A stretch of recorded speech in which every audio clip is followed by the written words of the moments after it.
نحمده ونصلي على رسوله الكريم اما بعد فاعوذ باللہ من الشیطان الرجیم بسم اللہ الرحمن الرحیم۔ جن کے والدین فوت ہو چکے ہیں وہ نماز فجر کے بعد بس یہ ایک سورت پڑھیں، والدین کی مغفرت ہوگی، جنت میں اعلیٰ مقام ملے گا۔ کیا تم اپنے ماں باپ کے لیے اتنا بھی نہیں کر سکتے؟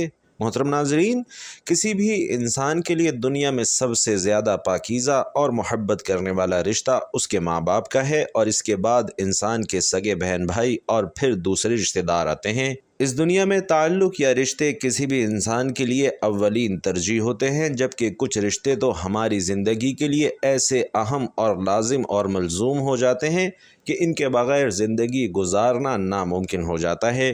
جو ماں باپ اپنی زندگی میں حیات ہوتے ہوئے اپنی اولاد کے لیے ہر طرح کی تگ و دو اور ہر ممکن کوشش کرتے ہیں کہ ان کی اولاد کامیاب ہو جائے، اور ان کے لیے یہ بات قابل فخر ہوتی ہے، اور ہر ماں باپ کی یہی خواہش ہے کہ اس کی اولاد نیک اور فرما بردار ہو، اپنے ماں باپ کا کہا مانے اور ان کے لیے آسانیاں پیدا کرے۔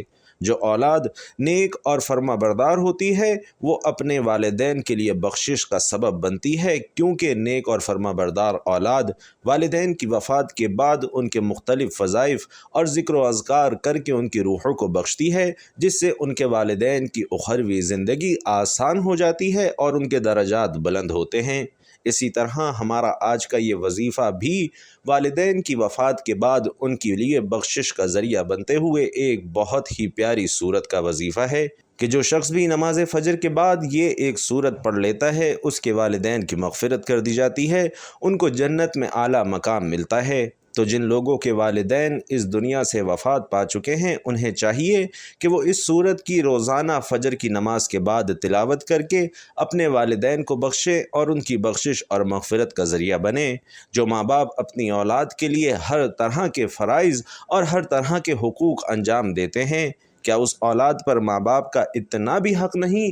اور کیا وہ لوگ اپنے ماں باپ کے لیے اتنا بھی نہیں کر سکتے؟ اگر آج وہ اپنے والدین کے لیے اس طرح کے ذکر و اذکار اور تلاوت قرآن کر کے ان کی ارواح کو نہیں بخشوا سکتے تو کل ان کی اولاد بھی ایسے لوگوں کے لیے کوئی ذکر و اذکار اور وظائف نہ کرتے ہوئے ان کو نہ بخشوا پائے گی۔ تو ناظرین، آج کا وظیفہ جو والدین کی مغفرت کے لیے ایک سورت کا وظیفہ ہے، آپ نے لازمی کرنا ہے تاکہ آپ کے والدین کی مغفرت ہو جائے، ان کے درجات بلند ہوں اور انہیں جنت میں اعلیٰ مقام مل سکے۔ اس سورت کی تلاوت کرنے والے کے نہ صرف والدین کی مغفرت ہوگی بلکہ اس کو بھی دنیا کی ہر قیمتی چیز ملے گی۔ حضرت علی رضی اللہ تعالی عنہ سے روایت ہے کہ نبی کریم صلی اللہ علیہ وسلم نے فرمایا، جو شخص اپنے والدین کے لیے دعا کرتا ہے اس کی زندگی میں اسے اجر و ثواب ملتا ہے اور اس کے والدین کے درجات بلند ہوتے ہیں۔ والدین کی مغفرت کے لیے دعا کرنا اپنے درجات کی بلندی کا وعدہ بھی ہے۔ جب آپ اپنے والدین کے لیے دعا کرتے ہیں تو اللہ آپ کے اعمال کو بھی قبول کرتے ہیں۔ اسی طرح والدین کی مغفرت کے لیے دعا کرنے سے اللہ ان کے گناہوں کو معاف کر دیتے ہیں اور ان کی آخری منازل کو بہتر بنا دیتے ہیں، اور ان کے لیے جنت میں اعلیٰ مقام کا انتظام کیا جاتا ہے۔ ناظرین، جنت ایک ایسی شاندار اور بے مثال جگہ ہے جو اللہ عز و جل نے خاص ایمان والوں کے لیے بنائی ہے، اور اس میں ایسی نعمتیں رکھ دی ہیں جو نہ کسی آنکھ نے دیکھی، نہ کسی کان نے سنی، اور نہ ہی کسی دل میں اس کا خیال آیا۔ جنت کے بارے میں جو کچھ بیان کیا جاتا ہے وہ صرف سمجھانے کے لیے ہوتا ہے۔ دنیا کی اعلیٰ ترین چیز کا بھی جنت کی کسی نعمت سے کوئی مقابلہ نہیں، لیکن سوال یہ ہے کہ کیا انسان کی نہ ختم ہونے والی زندگی میں بھی ہمارے یہ اہم اور پاکیزہ رشتے ہمارے ساتھ ہوں گے یا نہیں ہوں گے؟ یعنی جنت میں یہ اکثر سوال ہمارے ذہنوں میں آتا ہے کہ اس دنیا میں ہمارا سب سے عظیم رشتہ ہماری ماں کا ہے، یعنی ہماری ماں کیا جنت میں بھی ہمارے ساتھ ہوگی؟ یہ احادیث کی روشنی میں اس سوال کا جواب تلاش کرتے ہیں۔ احادیث میں ہے کہ جب کوئی روح علیین پہنچتی ہے تو وہاں پر موجود روحین اس سے ملنے آتی ہیں اور دنیا میں اپنے رشتہ داروں کے بارے میں معلوم بھی کرتی ہیں۔ اسی طرح سے جب کوئی انسان مرنے کے بعد علیین میں پہنچتا ہے تو اس کے رشتہ دار اس سے ایسے ملتے ہیں جیسے کسی دور دراز سے آنے والے مسافر سے ملاقات کی جاتی ہے، اور دونوں آپس میں مل کر بہت خوش ہوتے ہیں۔ ارشاد باری تعالی ہے، اے میرے بندو، آج تم پر نہ کوئی خوف طاری ہوگا اور نہ تم غمگین ہوگے۔ میرے وہ بندے جو ہماری آیتوں پر ایمان لاتے ہیں اور فرما بردار رہے تھے، تم بھی اور تمہاری بیویاں بھی خوشی سے چمکتے چہروں کے ساتھ جنت میں داخل ہو جاؤ۔ ان کے آگے سونے کے پیالے اور گلاس گردش میں لائے جائیں گے، اور اس جنت میں ہر وہ چیز ہوگی جس کی دلوں کو خواہش ہوگی اور جس میں آنکھوں کو لذت حاصل ہوگی۔ ان سے کہا جائے گا کہ اس جنت میں تم ہمیشہ رہو گے۔ محترم ناظرین، ان آیات سے یہ بات ثابت ہوتی ہے کہ جنتی مردوں کی بیویاں بھی جنت میں ان کے ساتھ ہوں گی اور ایک ساتھ ہی وہ جنت میں رہیں گے۔ وہاں جنت میں انہیں ہر وہ چیز مہیا کی جائے گی جس کی وہ خواہش کریں گے۔ رسول اللہ صلی اللہ علیہ وسلم کا فرمان ہے کہ جس وقت کوئی مومن بندہ مرنے کے قریب ہوتا ہے تو رحمت کے فرشتے سفید ریشمی کپڑا لے کر آتے ہیں اور اس روح سے کہتے ہیں کہ نکل جا، تو اللہ سے رضامند ہے اور اللہ بھی تجھ سے راضی ہے، اللہ کی رحمت کی جانب اور اپنے پروردگار کی جانب جو کہ غضبناک نہیں ہے۔ پھر وہ روح اس طرح معطر حالت میں نکل جاتی ہے جس طرح سے عمدہ خوشبودار مشک، اور فرشتے ہاتھ پر اسے اٹھائے ہوئے آسمان کے دروازے پر لے جاتے ہیں، اور آسمان والے فرشتے کہتے ہیں کیا ہی عمدہ خوشبو ہے جو کہ زمین سے آئی ہے۔ پھر اس کو اہل ایمان کی ارواح کو بچھڑے ہوئوں سے ملاتے ہیں اور وہ ارواح خوش ہوتی ہیں، اور یہ خوشی اس خوشی سے بھی زیادہ ہوتی ہے جو کسی بچھڑے ہوئے کی آمد سے انسان کو میسر آتی ہے۔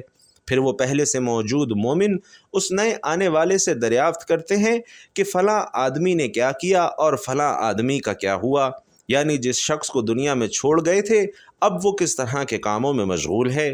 پھر انہی میں سے چند ارواح آپس میں ایک دوسرے سے کہتی ہیں کہ ابھی ٹھہرو اور اسے چھوڑ دو کیونکہ یہ دنیا کے غم میں مبتلا تھا۔ یہ روح پوچھتی ہے کہ کیا وہ شخص ابھی تم لوگوں کے پاس نہیں پہنچا؟ وہ تو کب کا مر چکا ہے۔ اس پر وہ روحیں کہتی ہیں کہ پھر تو وہ جہنم میں گیا ہوگا۔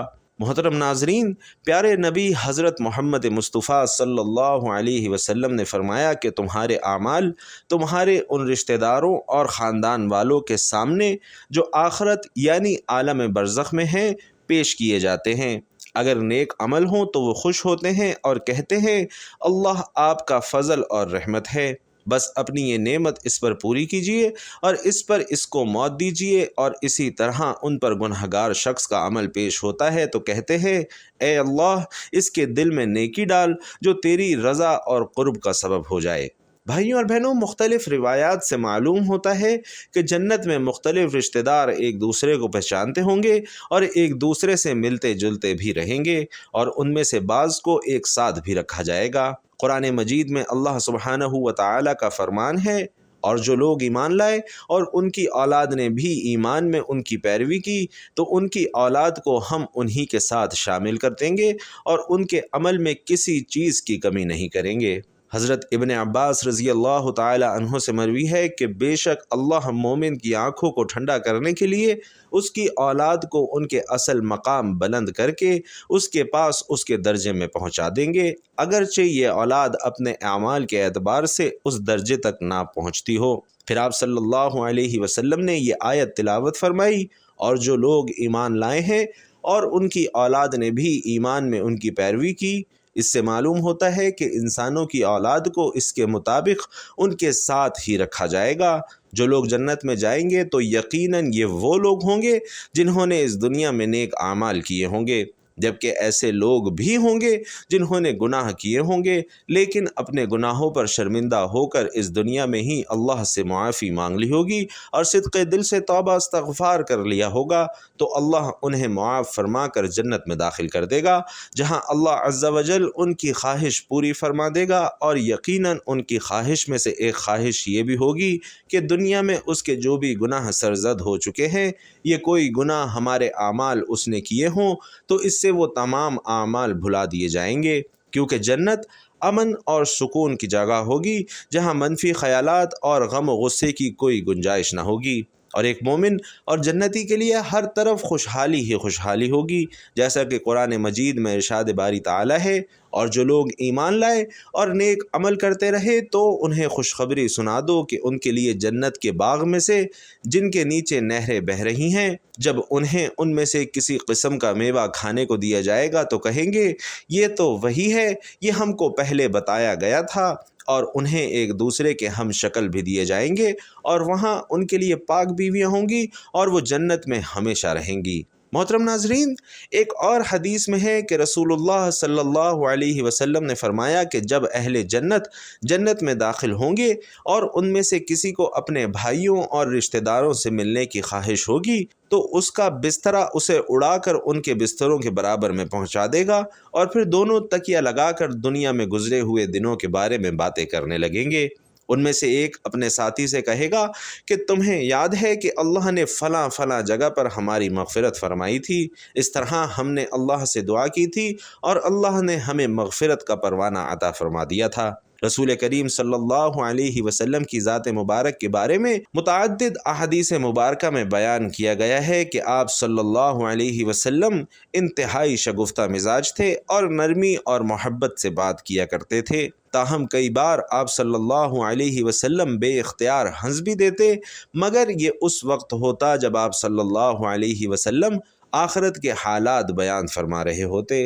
امام عسقلانی رحمۃ اللہ علیہ فرماتے ہیں، یہ کہا گیا ہے کہ آپ صلی اللہ علیہ وسلم صرف آخرت کے امور میں ہنسا کرتے تھے، اگر کوئی معاملہ دنیا سے متعلق ہوتا تو اس پر آپ صلی اللہ علیہ وسلم محض تبسم فرمایا کرتے تھے۔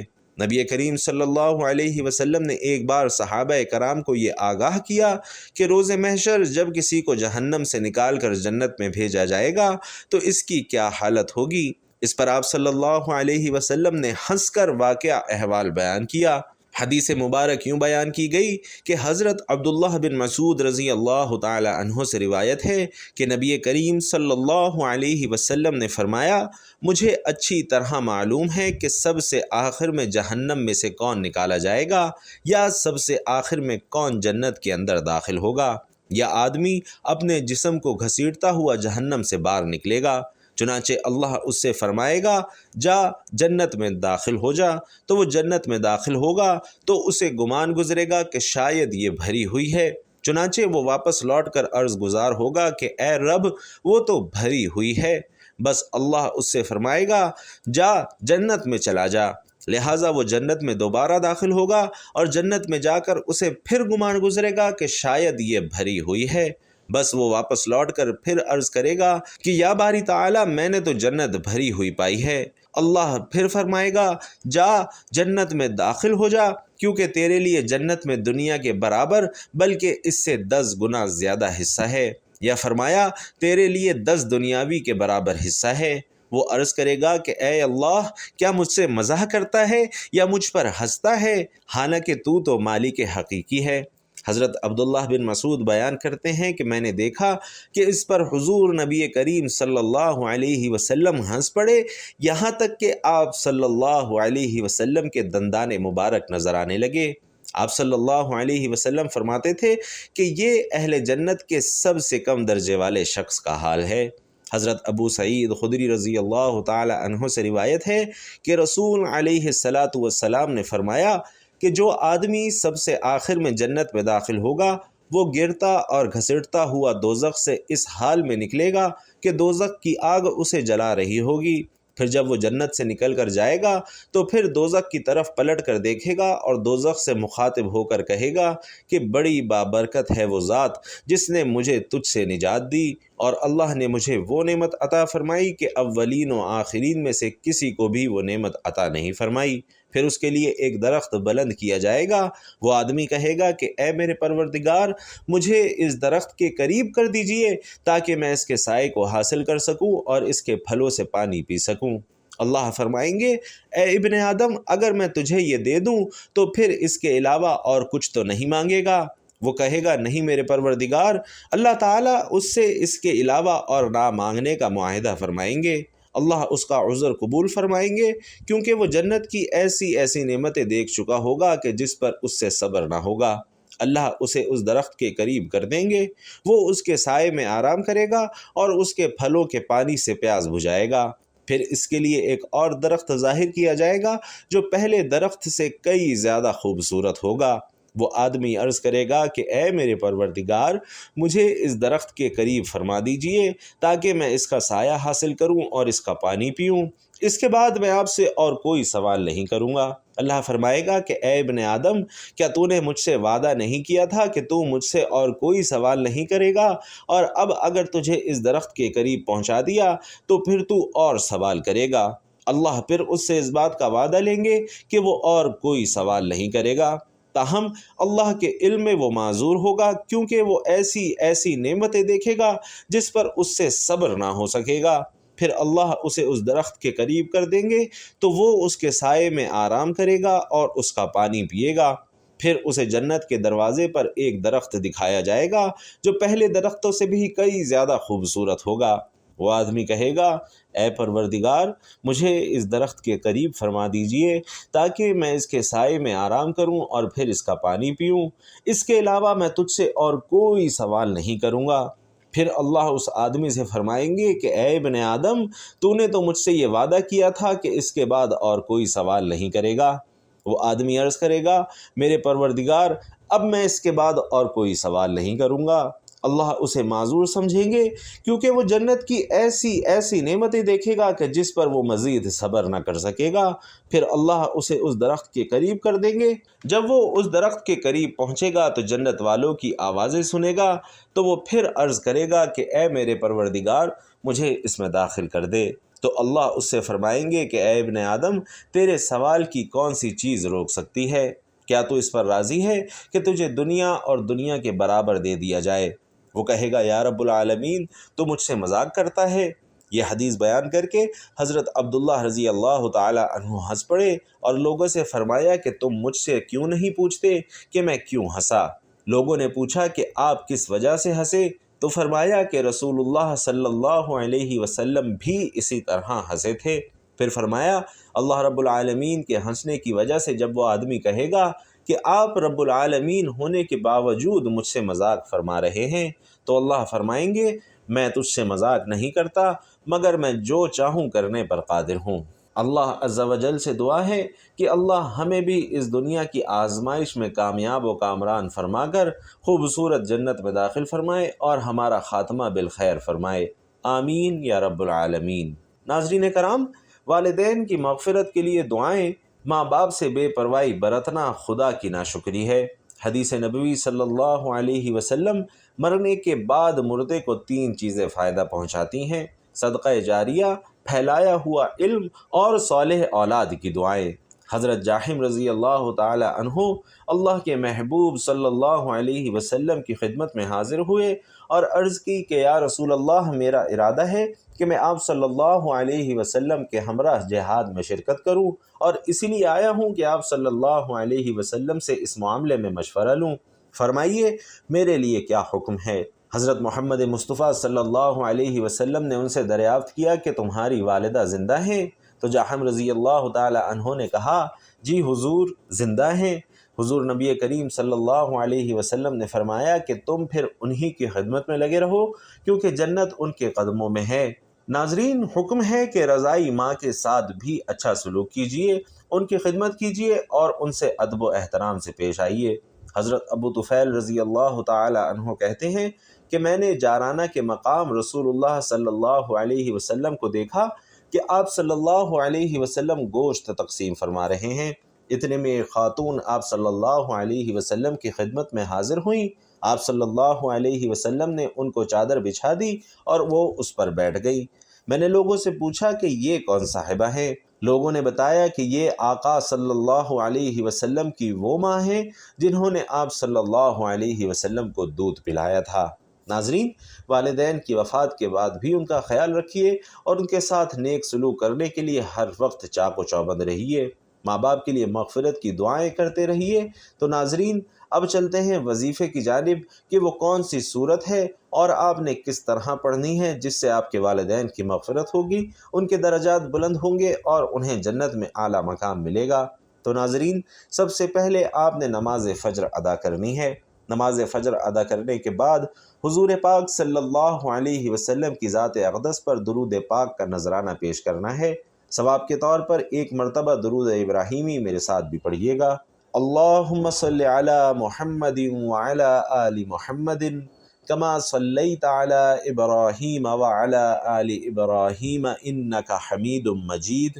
اللہم بارک علی محمد وعلی آل محمد کما بارکت علی ابراہیم وعلی آل ابراہیم انک حمید مجید۔ بھائیوں اور بہنوں، درود پاک پڑھنے کے بعد آپ نے ایک مرتبہ سورۃ الفاتحہ کی تلاوت کرنی ہے۔ بسم اللہ الرحمن الرحیم، الحمد للہ رب العالمین، الرحمن الرحیم، مالک یوم الدین، ایاک نعبد و ایاک نستعین، اہدنا الصراط المستقیم صراط الذین انعمت علیہم غیر المغضوب علیہم ولا الضالین، آمین۔ ایک مرتبہ سورۃ الفاتحہ پڑھنے کے بعد اب آپ نے 3 بار سورۃ الاخلاص پڑھنی ہے۔ بسم اللہ الرحمن الرحیم، قل هو اللہ احد اللہ الصمد لم یلد ولم یولد ولم یکن لہ کفوا احد۔ اور اس کے بعد اتنا ہی درود پاک پڑھنا ہے جتنا وظیفہ شروع کرنے سے پہلے پڑھا تھا، اور پھر آخر میں اپنے والدین کی بخشش کے لیے دعا کرنی ہے۔ حضرت عبداللہ بن عباس رضی اللہ تعالی عنہ سے روایت ہے کہ نبی کریم صلی اللہ علیہ وسلم نے فرمایا کہ جو شخص اپنے والدین کے لیے دعا کرتا ہے اللہ ان کی مغفرت فرما دیتا ہے اور ان کے لیے درجات بلند کرتا ہے۔ تو والدین کی مغفرت کے لیے دعا کرنی ہے۔ اس سے نہ صرف والدین کی روح کو سکون ملتا ہے بلکہ اللہ دعا کرنے والے کی زندگی میں بھی سکون، خوشی اور اطمینان لاتا ہے۔ حضرت ابو ہریرہ رضی اللہ تعالیٰ عنہ فرماتے ہیں کہ جب تم اپنے والدین کے لیے دعا کرتے ہو تو اللہ تمہیں دنیا میں راحت اور خوشی دیتے ہیں اور تمہارے رزق میں برکت ڈال دیتے ہیں۔ تو ناظرین، آپ جب اپنے والدین کے لیے دعا کرتے ہیں تو اللہ کی طرف سے آپ کی دعا کے قبول ہونے کے امکانات بڑھ جاتے ہیں، کیونکہ والدین کے لیے دعا کرنا ان کے درجات کی بلندی کا ذریعہ ہے۔ ناظرین کرام، جب والدین فوت ہو جاتے ہیں تب دنیاوی مصروفیت کی وجہ سے انسان وقت گزرنے کے ساتھ ساتھ انہیں بھولتے جاتے ہیں، لہٰذا یہ مجرب اور بہترین طریقہ اپنائیے اور روزانہ والدین کے حق میں دعا کریں، ان کی حیات میں بھی اور بعد از وفات بھی انہیں یاد رکھیے۔ دعا ہے کہ رب کریم میرا سنانا اور آپ کا سننا اپنی بارگاہ میں قبول و منظور فرمائے۔ جن کے والدین حیات ہیں اللہ انہیں صحت والی زندگی عطا فرمائے اور ان کی اولاد کو ان کی خدمت کر کے جنت حاصل کرنے کی توفیق عطا فرمائے، اور جن کے والدین اس دنیا سے گزر چکے ہیں اللہ ان کے درجات بلند فرمائے، ان کی آخری منزلیں آسان فرمائے اور انہیں جنت الفردوس میں اعلیٰ مقام نصیب فرمائے، آمین یا رب العالمین۔ ناظرین، آپ لوگ بھی کمنٹ باکس میں آمین ضرور لکھ دیجئے گا۔ اللہ تعالی ہم سب کا حامی و ناصر ہو، آمین۔ السلام علیکم ورحمۃ اللہ۔